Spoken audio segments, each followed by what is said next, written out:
ओम ब्रह्म सत्यम सर्वदा। आज कबीर वाणी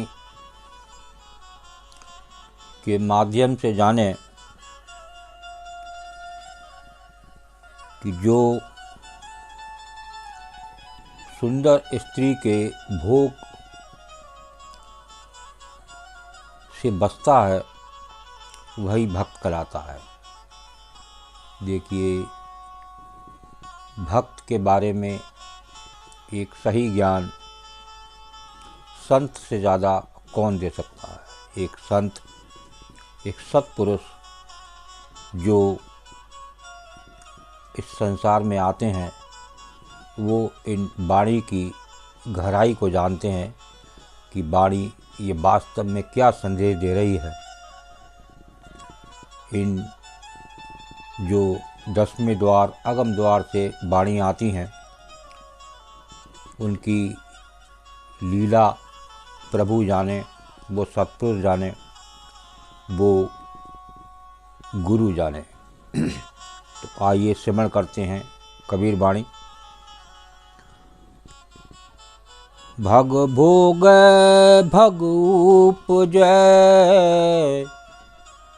भग भोग भग उपजय, भगत बचै न कोय।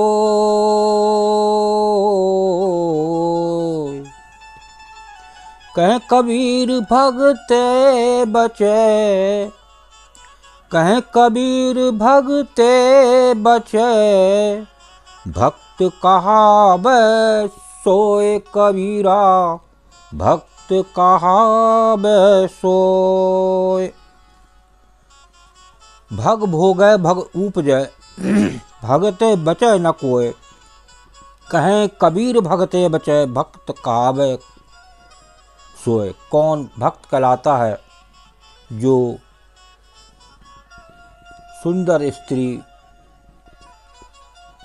से, जो भोग विलास से अलग रहता है और बचता है, वही भक्त कहलाता है। भक्त कहावै सोय। तो देखिए वाणी क्या कह रही है। जो स्त्री भोग में आसक्त है, वे पुनः उसी में उत्पन्न होते हैं। जो इस भोग से बचता है वही भक्त कहलाता है। देखिए बिल्कुल क्लियर एक संत की वाणी बोल रही है, और एक संत से ज़्यादा इससे कोई अच्छा नहीं बता सकता। तो आज संसार में इस स्त्री भोग के आसक्त में ही ये देश बर्बाद होता नज़र आ रहा है। इस कलयुग में ये कांड बहुत तेज़ी से बढ़ रहे हैं। तो देखिए इसमें एक बाल कांड की चौपाई क्या वर्णन कर रही है इसके बारे में। जे कामी लोलुप जग माही, जे कामी लोलुप जग माही, कुटिल काक इब सब ही डराही। राम सिया राम, सिया राम, जय जय राम।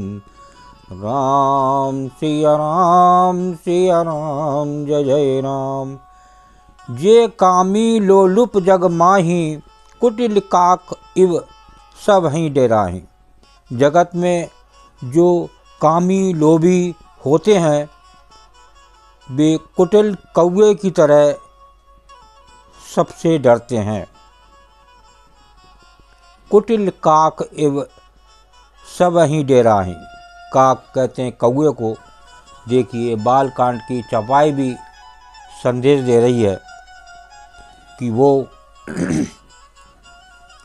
जो कामी पुरुष आजकल इस कलयुग में देखने में आते हैं, वो उस कुटिल कौवे की तरह डरते हैं। तो इनसे बचें, और एक गुरु की शरण ने, एक गुरु से ही बेड़ा पार हो सकता है। दूसरी वाणी को स्मरण करते हैं।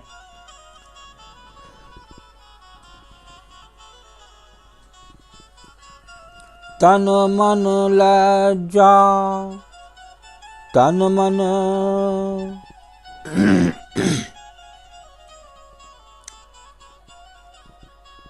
अभी जो वाणी कबीरदास जी की सुनी जा रही थी, भग भोगै भग उपजय भगत बचय न कोय, कहें कबीर भक्त बचय भक्त कहा बै सोय।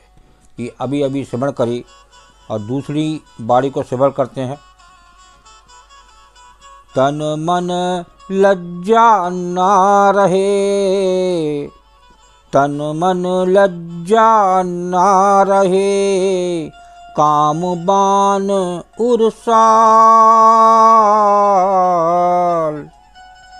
एक काम सब बस किए, एक काम सब बस किए, सुर नर मुनि बेहाल कबीरा, सुर नर मुनि बेहाल।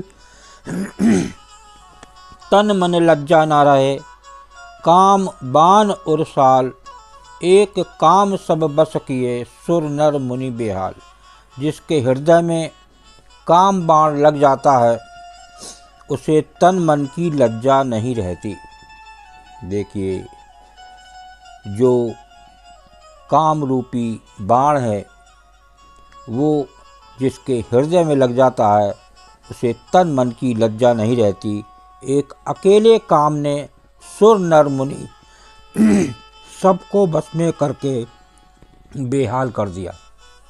इस कलयुग में, इस काम वासना में, भोग वासना में ये मानव बेहाल है। इससे काम वासना से, इस काम के बाण से सुर नर मुनि सबको बस में कर लिया। कभी कभी ये काम वासना से बड़े बड़े मुनि, ज्ञानी पुरुष भी इससे नहीं छूट पाते हैं। और आज भी कितने इस काम वासना के रोगी आज भी जेल में पड़े हुए हैं। वो आप लोग अक्सर सुनते होंगे और उनसे उनका छुटकारा नहीं मिला। तो ये एक भक्त नहीं हो सकता अगर उसके अंदर कोई भोग वासना इसमें है। देखिए, गुरुदेव की वाणी भी क्या संदेश दे रही है। वासना रूपी अगन में जीव जले दिन रात, मंगत मार्ग धर्म में जीव शीतल हो जात। एक रास्ता, एक भोग का रास्ता बचने का है, उस गुरु का, उस गुरु की शरण, उस प्रभु की याद से ही बचा जा सकता है। बाकी बड़े बड़े ज्ञानी लोग इस काम वासना से, भोग वासना से नहीं बच पाए। एक वासना ही एक अगला जन्म देती है, बार बार भटकाती है। बार बार करूँ वंदना सतगुरु चरणी माई, मंगत सतगुरु भेंट से फिर गर्भ नहीं आई। वो गर्भ से छुटकारा वो गुरु दिला सकता है। उस गुरु की महिमा अपरंपार है। जब उसकी आप बार बार वंदना करेंगे, बार बार उस गुरु को याद करेंगे जो इस देह में विराजमान है। सतगुरु तो अंतर में पल पल करें पुकार, तू आज्ञाकारी होए के घट का पाठ उगाड़। वो गुरु, वो सतगुरु हर समय इस मानव की राह देख रहा है, कब ये मेरे चरण में आए। लेकिन वो इस भोग विलास से पीड़ित इस कलयुग संसार में भोग वासना में तृप्त है, जिससे उसको भक्ति से वो बहुत दूर है। ओम ब्रह्म सत्यम सर्वदा। दास की कबीर वाणी अच्छी लगी हो तो ज़रूर शेयर करें ताकि और भी लोग इससे बचें, एक गुरु को जानें। गुरु ही एक असली भक्ति सिखा सकता है। ओम ब्रह्म सत्यम सर्वदा।